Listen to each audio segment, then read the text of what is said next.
It's your boy, Marky, y'all. And we back at it again with another reaction, man. Today we got a LeBron James fan got cooked in the GOAT debate. You know what I'm saying? So, like, this whole week we've been reacting to the GOAT debate. And it's a lot of videos we missing out on. But at the end of the day, like, I feel like the GOAT debate should have been stopped. But I just feel like it's still going to continue to keep going on and on and on. Just piling up. Just because. You know what I'm saying? Just because somebody... So we can have a narrative. Something to talk about. You know what I'm saying?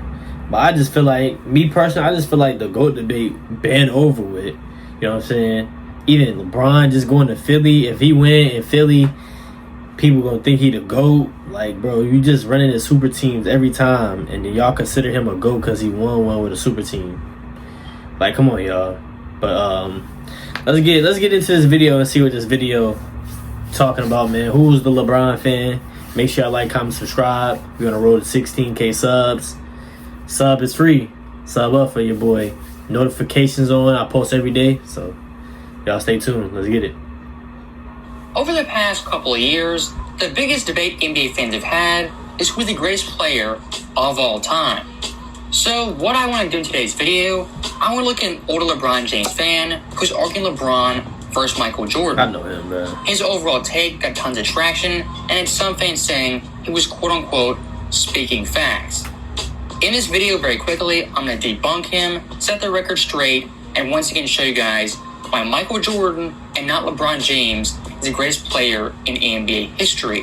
You, just like everybody else who was Jordan fans, are under the impression that Michael Jordan's career started in 1991, and it did not. Michael Jordan was in the league for 7 years prior to that. So since we're on the subject of finals, Michael Jordan was in the Eastern Conference Finals in 1989, and he started the series, the first 3 games, he was averaging 30 a game. The Detroit Pistons, they put the clamp on him. That 30 went down to 22, and they end up losing the series. So Jordan has had some duds, right? So stopping him right there at the beginning, that's one of the biggest strawman arguments I've ever heard. Saying Jordan fans don't care about the 80s and what he did before his championships. Nobody with a functioning brain thinks like that, and him saying this is a very cheap debate tactic. As looking at Jordan pre-championships, I would say that stretch only enhances how great he is. As a rookie, he averaged 28.2 points per game, leading Chicago in points, rebounds, assists, and steals. And the following year in 86 versus Boston in the playoffs, he averaged 43 points per game and had a record for points in a single game, dropping 63. Looking at 1987, he averaged 37.1 points per game, the highest in the modern era, and the most since Wilt Chamberlain. 88, he won MVP, DPOY, was the NBA scoring leader, steals leader, minutes per game leader, and played all 8 games. In 89, he made the Eastern Conference Finals as a 6th seed, and versus the Cavs, that's a good build-up. Shot over Craig Elo. Why would any Michael Jordan fan in their right mind ignore all of that and wipe it off the slate? As once again, Jordan in the 80s, pre-championship, makes him even greater in comparison to the 90s. Now, looking past that, the second part of his clip was absolute lies and false reporting. As in the 89 Eastern Conference Finals, he said Jordan the first 3 games only averaged 30, and Detroit clamped him to only 22. And he caps it off by saying Jordan versus Detroit this series, quote-unquote, had a dud. Now, looking at the first 3 games, Jordan actually averaged 35 points instead of 30, and the final 3 games averaged 24.3 instead of 22. That's the first part. Now, the second part, saying Jordan had a dud in this series is simply ludicrous. As in total, he averaged 30 points, nearly 7 assists, 5.5 boards, 2 steals on 46% shooting. Adding even more context, Jordan's second best player was Craig Hodges, who averaged 12 points. Had no superstars. And looking at Detroit, this team had the best record in the NBA, winning 60-plus games, and the playoffs only lost 2 games total both to Jordan's Bulls. I want you guys to make a mental note of this. Jordan having a dud series is averaging 37-5 with no help and taking the Pistons to 6 games. So let's fast forward to the 1993 Eastern Conference Championship, where Michael Jordan has started the series shooting 25% against the Knicks, and they're down in the series. Not only are they down in the series, Game 3, when they come back home, it took a 29-12 effort from Scottie Pippen in order for them to get back in the series. Otherwise, they down 3-0 because Jordan goes 3 for 18, and he gives them nothing that night. So Mike has had some duds. Let's not make it sound like Jordan has just been rolling the entire time, because no, he has not. Now, stopping him right there, once again, he had some blatant lies and missteps on factual information.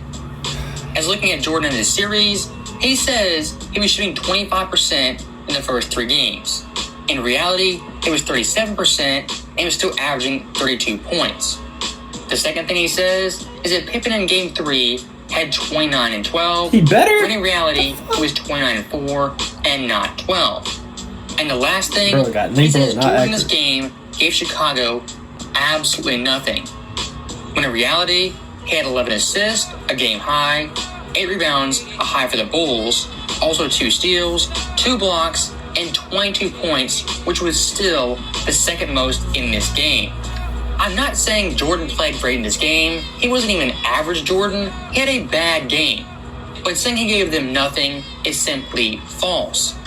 And I do find it pretty hilarious. For Jordan, he's been compared to absolute perfection. And when critiquing him, you have to go to single games and not full series. Because as you know in Jordan's career, he never had one series where he choked the entire time. As even looking at this series versus the Knicks, he averaged 32 points, 7 assists, 6 boards, 2.5 steals on 40% from the field, as well as 3. He led his team in points, assists, steals, and blocks, and in Game 4, down 2-1, had 54 points.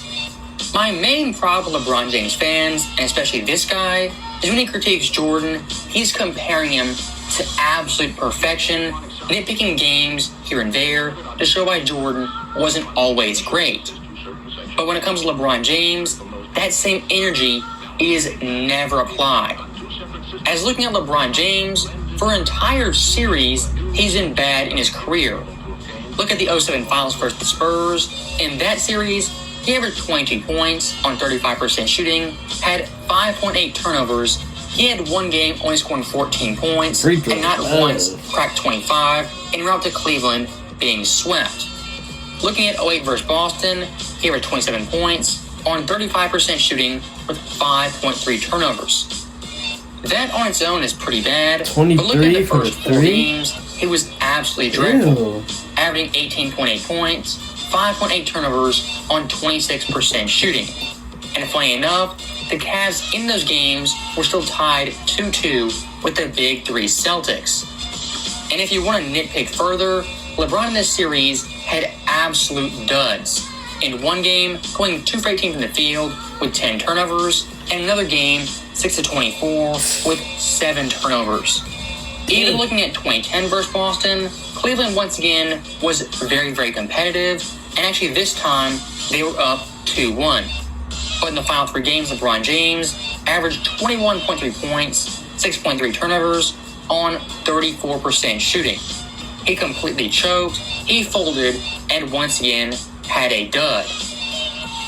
Now, speaking of duds, we had the creme de la creme and the ultimate dud, that being LeBron James in the 2011 Finals. As for this series, he averaged 17.8 points per game, less than Dwayne Wade, Chris Bosh, Dirk, and even Jason Terry. And the absolute worst thing from this series is that in Game 4, LeBron James, the quote-unquote GOAT, only had 8 total points. Compare that to Michael Jordan, who not once in the finals had under 20 points, and for a series never averaged less than 27. This right here is the point of the video. When you nitpick Michael Jordan so hard, you're so critical, be ready to have the exact same energy for LeBron James. Because if you do, you realize LeBron had way more moments where he had duds or even choked. Let's not make it sound like Jordan has just been rolling the entire time, because no, he has not. I seen him go 9 for 35 against the Miami Heat in 1997 in the Eastern Conference Championship. Michael Jordan has had some duds. I've seen him go 4 for 18 against the Miami Heat. I've seen that happen. So it's not like it's a situation where Michael Jordan's career started in 1991 and this is all we're going to judge him on. No, we have to judge him on the same thing that we judge everybody else on, in totality. So once again, Michael Jordan, this guy, is looking at single games and not even playoff series. Once again, proving Michael Jordan is so great, the only time you can nitpick him is for single bad performances and not series like LeBron James. And one thing he did bring up was Jordan versus the Heat in 1997. Once again, leaving out, Jordan for that series averaged 38-3, and his Bulls team dominated in 5 games. I feel like I'm repeating myself over and over again. Man, you ain't even got to, but for bro. Michael Jordan, his dud series is averaging 30 points per game. No other player in NBA history is held to that standard. And one big mistake he did make at the very end was talking about Jordan and his entire resume being compared to LeBron James. In my opinion, that's a very fatal mistake and a death blow to his overall points. As Jordan compared to LeBron still has more MVPs, more DPOYs, more Finals MVPs, all defensive teams, scoring titles, championships, and less Finals losses. Damn. And for the nail in the coffin in this debate, looking at Jordan LeBron and the gap in overall accolades, that gap still is a Hall of Fame resume and a first ballot Hall of Famer. Jordan going 6-0 in the NBA Finals. Right, I can appreciate that. So, with that also, I will not diminish the fact that he went 6-0. I will not diminish that he went 6-0 in the NBA Finals. But I do have to mention, though, is that he did have that unit built around him. He had Scottie Pippen for 5 years before they won the NBA championship. 4 years before they won the NBA championship. What the fuck is he talking about? I want to be very clear in saying this. Scottie Pippen all time is a great player, and for the Bulls teams, they would not have won 6 championships without Scottie. But when talking about the pre-championship Pippen, that guy historically is not a Hall of Famer. As in his first 3 years, he only made 1 All-Star game, averaging 12.9 points per game, like, what are you talking about, 5.5 boards, 3.7 assists on 48% shooting. The Pippen this guy is talking about isn't prime Scottie and was not a perennial All-Star. And one more thing I do want to point out, when it comes to LeBron fans, their overall argument is never Jordan versus LeBron straight up and comparing them. For one, it's Jordan versus perfection, and 2, it's Jordan's teammates versus LeBron's teammates. Why not just compare both these players, look at their resumes, how good they were, the numbers, and make your choice based off that? And when it comes to Jordan winning 6 championships compared to LeBron's 4, yes, in the NBA Finals, he had a better record, but more importantly, he never choked in a single series. And comparing their Finals resumes, it's pretty damning in MJ's favor, as he averaged nearly 34 points, 6.0 boards, 6.0 assists on 48-37 and 80 splits. Compared to LeBron James, averaged 28 points, 10 boards, 8 assists on 48-35 and 73 splits. And one thing I did find very, very intriguing is that Michael Jordan, in 6 championship appearances, won 24 total games. LeBron James, in 10 Finals appearances, has only won 22. When it comes to comparing these guys, of course, they're both all-time great players at the top of NBA Mount Rushmore. But looking at Jordan, he was something more accomplished, he won more, didn't choke in the finals, he was much better in the finals, better in the playoffs, and his highs were much higher than LeBron James. Now, with that last point being made, that is the end of the video. As always, thank you guys for watching. Hope you enjoyed it. That LeBron fan, bro, he don't know what he's talking about. We watching this video. This guy right here that's narrating this video. He bringing up the real stats. So we got a LeBron fan that's hating on Michael Jordan, giving out fake stats. And second of all, You just really praised Scottie Pippen for 29 points. Well, hallelujah. Man, Mike needed that. Bro, Mike is human.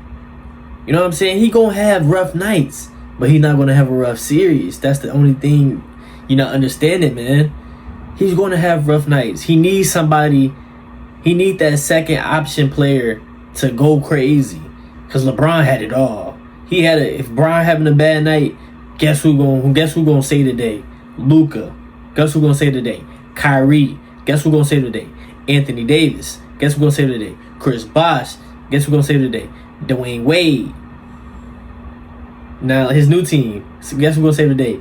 Anybody on that team? Maxey, VJ, Joel Embiid, Jaylen Brown. Come on, gang. Like, what is this man even talking about, bro? Of course, Mike still had that game. Mike still had 22 points. It's not like how he had Bron had 8 points. No, of course he gonna have rough nights and he's still gonna shoot it. But y'all gotta understand. If you watch the documentary, y'all know how Mike take things personally, and you know when he sees something he doing bad, he's gonna adjust like this. So I know he had a bad game, right? You know that next game he coming out strong. You know it. The man's still averaging 30 in a series. Just because he had 122 points don't mean nothing at all. Scottie Pippen, bro, Scottie Pippen, to be honest, Scottie Pippen is not like how LeBron teammates he had, the ex-teammates he had. Scottie Pippen was okay. He was decent. But he wasn't putting up 40 and 50 like it's nothing. Come on, man. He shut down players. He get buckets when he need to. And Mike just carrying the load of just scoring. And then you want to bring back Mike when he was like younger, 7 years, and then you say Mike was a structured team. And that's LeBron's problem. He can't stay on one team and build. Mike waited his turn. Mike had guys analytics, accolades out the way. You know what I'm saying? MVP. Man, let me know if LeBron can do that. Win MVP and Defensive of the Year the same year. Come on, gang. That's different. You rarely hear that. He won MVP, hold that trophy. Then he took Defensive of the Year trophy as well. When the eras where these bigs are blocking, they really blocking shots, they defending. And Mike was a shooting guard, and he won both of those things. Come on, bro. The GOAT debate gotta stop for real. Like, we just be talking nonsense at this point. You know what I'm saying? But y'all let me know in the comments down below. How do y'all feel about that, man? How do y'all feel about the LeBron fan? What he's stating, the things he was saying with this garbage. You know what I'm saying? Nonsense. You know what I'm saying? But y'all let me know how y'all feel about that, man. And make sure y'all turn those notifications on, because I post every single day. Every single day. Y'all let me know in the comments what should I react to. Send the links and everything. But I want to appreciate y'all so much. I love y'all. I'm going to see y'all in the next video. Bye.